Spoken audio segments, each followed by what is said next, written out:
Good evening mga ka-campers. Right now we are in Bruce Camp in January. We arrived here around 4 p.m. and we set up our tents right there. So yung pwesto natin guys nandun. So itong mga nakikita nating tents dito sa harap natin are pre-installed already. It means mismo sa campsite na yan. So if ever those who are wishing to come to book for a weekend camp, pwedeng magpa-reserve sila ng tent. It depends of what model of tents. It can be double room tents, single room tent. So magmatter ang price to the choices. Dito na area is the canteen. May mini store sila dito at saka yung toilets, yung dalawang toilets doon. Mga bago ang facilities guys. Napakalinis. May hot and cold pa na sa shower.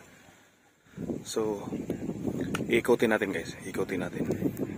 So mag voice over lang ako habang mag-iikot tayo. Naisipan ko mag-vlog during night time because of the lights, yung lightings. Kasi in every campers, iba't iba yung disenyo sa mga lights, camp lights nila. So ikutin mo natin guys. So very convenient. Pagpasok po ng campsite, may mga carts sila guys. Kanina pagdating namin, 7 yung carts nakapark. Ito yung pangalan ng campsite, Bruce Camp. Yan.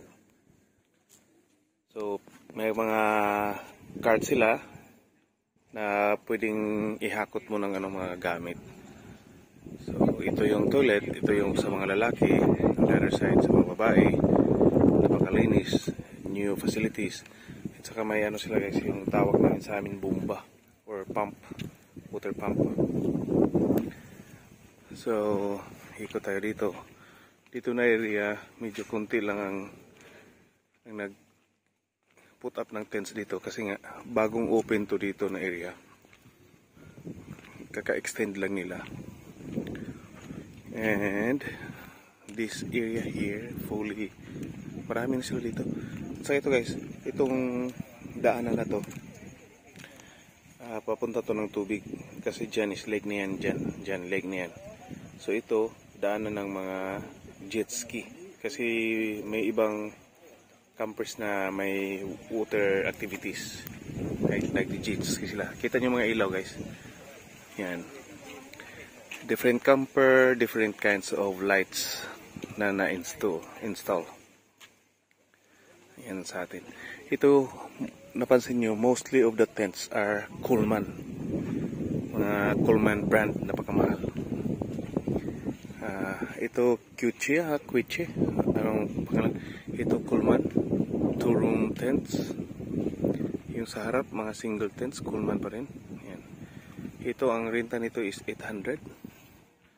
Kung kukunin nyo lahat, 2,000 pala, 2,000 pa lang rate niyan.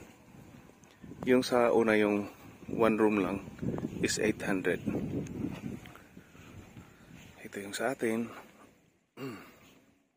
Ito yung may ilaw naman ako pero hindi ko na-install. May lamp ako. Ito lang yung pinaka-ilaw ko yan. So punta tayo ng lakeside.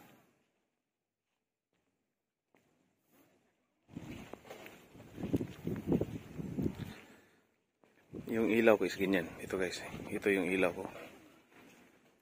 Next camping magagamit ko na yun. So, dami talagang tents. Napakaraming tents. Okay. Punta muna tayo sa lakeside.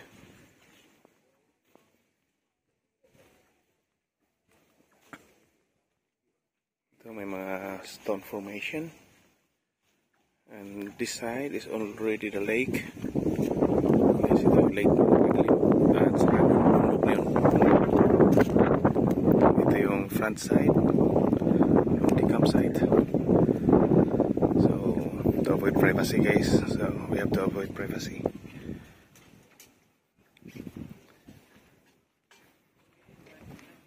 Balik na tayo dito. Ito yung back view sa tent ko. And dome.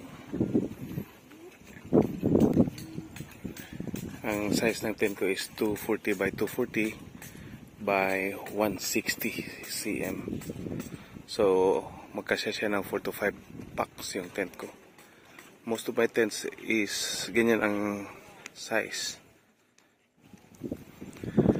So that's all for now guys. Yun lang muna ang maipakita ko. Bukas ng umaga magkuha tayo ng panibagong view, daylight view. But right now we are taking footage of the night view in Bros Camp. Actually ang pagpunta namin dito, ang target namin is dun sa Chunbury Mountain Camp. But it so happened nang pagdating namin dito fully booked. Napakarami, super. Kung ang population dito is ganito karami, mga times 3 siguro to andito. But we're thankful na napuno doon kasi mas convenient dito. Mas makagalaw ka dito. So that's all for now. Maraming salamat. God bless everyone. Keep safe. Campers Creed. Signing off.